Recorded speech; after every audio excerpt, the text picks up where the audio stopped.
बेशरम मॉडर्न सास। गीता एक गांव की लड़की है और उसकी शादी शहर में विपुल से हो जाती है। गीता की सास सविता बहुत पढ़ी लिखी और मॉडर्न महिला है। शादी के कुछ दिन बाद, गीता, तुम आज शाम को तैयार रहना, हम डिनर बाहर ही करेंगे। इसकी क्या जरूरत है जी, मैं घर पर ही खीर पूरी बना लूंगी। अरे नहीं, खीर पूरी वाला डिनर नहीं, हम कुछ साउथ इंडियन और चाइनीज खाएंगे। ठीक है, मैं तैयार होकर आपसे मिलूंगी। विपुल अपने ऑफिस चला जाता है। अरे बाप रे, ये क्या खाना होता है? हमारे गांव में तो मैंने कभी ऐसे नाम भी नहीं सुने। चलो शाम को जाकर देख लूंगी। शाम को विपुल आता है और गीता विपुल के सामने आकर खड़ी हो जाती है। देखो जी, आपके आने से पहले ही मैं तैयार होकर बैठी हूँ। अरे ऐसे कौन तैयार होता है? क्या हुआ जी, मैंने लाल रंग की अच्छी सी साड़ी तो पहनी है, इसमें क्या कमी है? ये सारे बाल तुमने सिंदूर से रंग लिए हैं और इतनी मांग क्यों भरी है? अरे आईने में जाकर अपने होंठ देखो, कैसी लिपस्टिक लगाई है। और ये कपड़े देखो अपने, जाओ जाकर बदल कर आओ। हाँ? तो क्या पहन कर आऊं? जो मर्जी पहन लो। वैसे भी अब मैं कहीं नहीं जा रहा, बना लो यहीं पर खाना। दोनों खाना खाकर सो जाते हैं। अगली सुबह, विपुल, कल तुम कहीं बाहर जाने वाले थे ना? हाँ, जाने वाला तो था, लेकिन मॉम, आपने भी पता नहीं किस गंवार को मेरे साथ बांध दिया है। गुप्ता जी ने बोला था कि बहुत बढ़िया लड़की है, लेकिन ये तो मरा हुआ सांप गले में लटका लिया है। मॉम, मैं मेरे दोस्तों के सामने भी इसे नहीं ले जा सकता, क्योंकि अगर किसी ने इसे देख लिया तो मैं दोबारा मुंह दिखाने के लायक नहीं रहूंगा। ए जी, क्या मैं इतनी बुरी हूँ? पहले तो अपना नाम देखो कि क्या नाम है। इतना ओल्ड नेम, गीता। तो नाम तो बदला भी जा सकता है। मैं तो तुझे ही बदलना चाहती हूँ। मेरा बस चले तो तुझे आज ही बदल दूं। माँ जी, आप ऐसा क्यों कह रही हो? अरे चल हट गंवार कहीं की।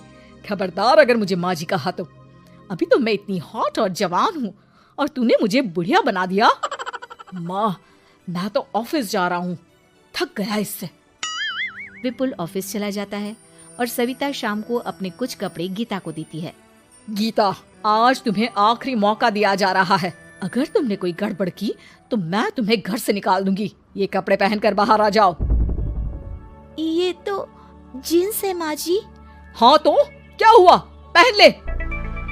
गीता जींस पहन लेती है, लेकिन वो उन कपड़ों में बहुत ज्यादा असहज महसूस करती है। आज मेरे साथ बाहर चल, तुझे शहर के तौर तरीके सिखाऊंगी, लेकिन ध्यान रहे कि जैसा बताऊं ऐसा ही करना है। सविता गीता को लेकर मैकडी पहुंच जाती है और वहां 2 बर्गर मंगाती है। माँ जी, ये क्या है? माँ जी नहीं मॉम, बर्गर है ये, चुपचाप खा लो। मेरी बेइज्जती मत कराओ। और जींस को बार बार पकड़ क्यों रही हो और इस टॉप को नीचे क्यों खींच रही हो? मत करो ऐसा, नहीं तो सब समझेंगे कि तुमने ऐसे कपड़े पहली बार पहने हैं। गीता बर्गर को हाथ से तोड़कर खाने लगती है। सविता गुस्से में वहां से आकर कार में बैठ जाती है। गीता भी पीछे पीछे आती है। मॉम, क्या हुआ? मैंने तो अब कुछ भी नहीं किया है। चुपचाप गाड़ी में आकर बैठ जाओ। सविता गीता को लेकर घर आ जाती है। अगले दिन, गीता, मेरे कुछ फ्रेंड्स आने वाले हैं, तुम किचन में जाकर तैयारियां करो। और भगवान के लिए आज ऐसा कुछ मत करना कि मेरी नाक कटा दो। मैंने भी ये शॉर्ट्स पहने हैं, तुम भी अच्छे कपड़े पहन लेना। सविता के फ्रेंड्स आ जाते हैं और गीता तैयार होकर नाश्ता हाथ में लेकर बाहर आती है। इस गंवार ने ये क्या पहन लिया? गीता ने एक शादी वाला लहंगा पहना है और वो उसको संभाल नहीं पा रही है, जिसकी वजह से वो नीचे गिर जाती है। सारी फ्रेंड्स हंसने लगती है। सविता ने गीता को कस के 2 थप्पड़ लगा दिए और उसे हमेशा के लिए घर से निकाल दिया। मैंने आज गीता को उठाकर घर के बाहर फेंक दिया है। अब किसी मॉडर्न, समझदार और पढ़ी लिखी लड़के से शादी कर लो बेटा। यस मॉम, आपने आज सच में बहुत ही अच्छी खबर सुनाई है। मैंने तो न्यूज़पेपर में ऐड भी दे दिया है, पढ़ी लिखी मॉडर्न लड़की शादी के लिए तुरंत संपर्क करे। और माँ, वो खूबसूरत भी तो होनी चाहिए। डियर सन, मैंने उसमें सब कुछ लिख दिया है। सविता और विपुल बहुत खुश होते हैं। न्यूज़पेपर के इश्तिहार के बाद बहुत सारी लड़कियों ने विपुल को कांटेक्ट किया। विपुल, तुझे पूरा 1 महीना हो गया है, इतनी सारी लड़कियां आ रही है, तू किसी को फाइनल पसंद क्यों नहीं कर लेता? मॉम, मैं कुछ बेहतर की तलाश में हूँ।